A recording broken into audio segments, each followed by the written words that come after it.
Gopi 65 so வீட்லேயே எப்படி ஹெல்த்தியாக பண்ணுறதுன்னு பார்க்க போகிறோம். ஸோ எங்கள் அம்மா வந்து மார்க்கெட் போயிருந்தாங்க. ஸோ அப்போ வந்து 2 காலிஃப்ளவர் வந்து வாங்கிட்டு வந்திருந்தாங்க. ஸோ காலிஃப்ளவர் சில்லி போடணுன்னே வந்து வாங்கிட்டு வந்திருந்தாங்க. ஸோ கோபி 65 யாருக்குங்க பிடிக்காது? எல்லாத்துக்குமே ஃபேவரட் டிஷ்ஷாக தான் இருக்கும் இது. ஸோ எப்படி பண்ணுறதுன்னு பார்க்கலாம்.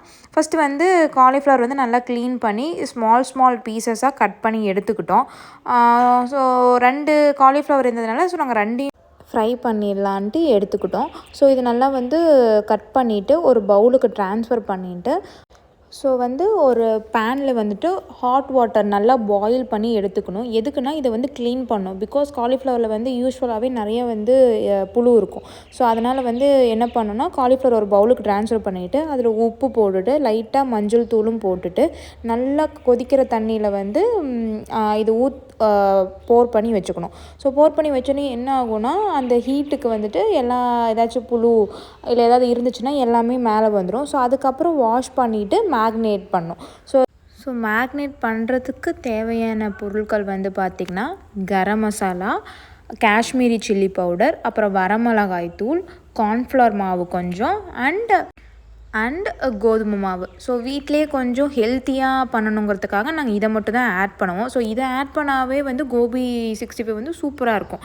ஸோ இது எல்லாமே வந்து காலிஃப்ளவர் வந்து நல்லா வாஷ் பண்ணிவிட்டு ஒரு பவுலில் ஆட் பண்ணிவிட்டு அண்ட் முக்கியமான பொருள் என்னென்னா ஜிஞ்சர் கார்லிக் பேஸ்ட்.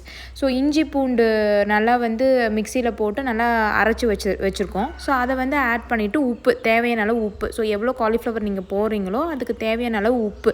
ஸோ உப்பு ஆட் பண்ணிவிட்டு ஒரு நல்லா மேக்னேட் பண்ணணும். ஸோ தண்ணி எதுவுமே ஆட் பண்ண தேவையில்லை. ஆட் பண்ணாமல் வெறும் கையிலேயே நம்ம வந்து நல்லா ஒரு மிக்ஸு கொடுத்து ஃப்ரிட்ஜில் வந்து வச்சிடலாம். ஸோ நாங்கள் வந்து ஒரு 1 hour வச்சோம். ஸோ 1 hour கழிச்சிட்டு நாங்கள் வந்து ஃப்ரை பண்ணிக்கலாம் அப்படின்ட்டு ஃப்ரிட்ஜில் வந்து போட்டு வச்சிட்டோம். ஸோ ஃப்ரிட்ஜில் எதுக்கு போட்டு வைக்கிறோன்னா ஸோ அந்த மசாலாஸ் எல்லாமே நல்லா காலிஃப்ளவரோட நல்லா ஜெல் ஆகிடும். ஸோ அதனால் வந்து ஃப்ரிட்ஜில் வச்சுட்டு நம்ம வந்து ஃப்ரை பண்ணோன்னா எல்லாமே அந்த மசாலாஸ்லாம் பிரிஞ்சு போகாமல் காலிஃப்ளவரோடையே மேக்னேட் ஆகி இருக்கும். ஸோ இது ஒரு நல்ல டிப். ஸோ இது கண்டிப்பாக நீங்களும் ட்ரை பண்ணி பாருங்கள்.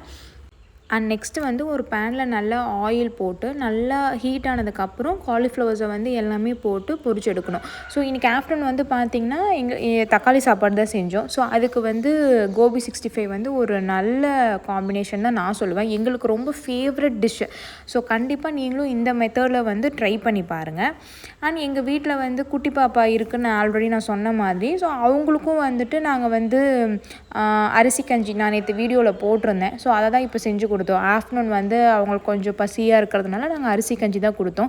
ஸோ அதோட வீடியோ லிங்க் வேணும். ஸோ கமெண்ட் பண்ணுங்கள். நான் வந்து உங்களுக்கு வந்து கமெண்ட்டில் அப்டேட் பண்ணுறேன். ஸோ கண்டிப்பாக என்னோடய பேஜை வந்து பார்க்குற எல்லாருக்குமே பிடிக்கும்னு நம்புகிறேன்.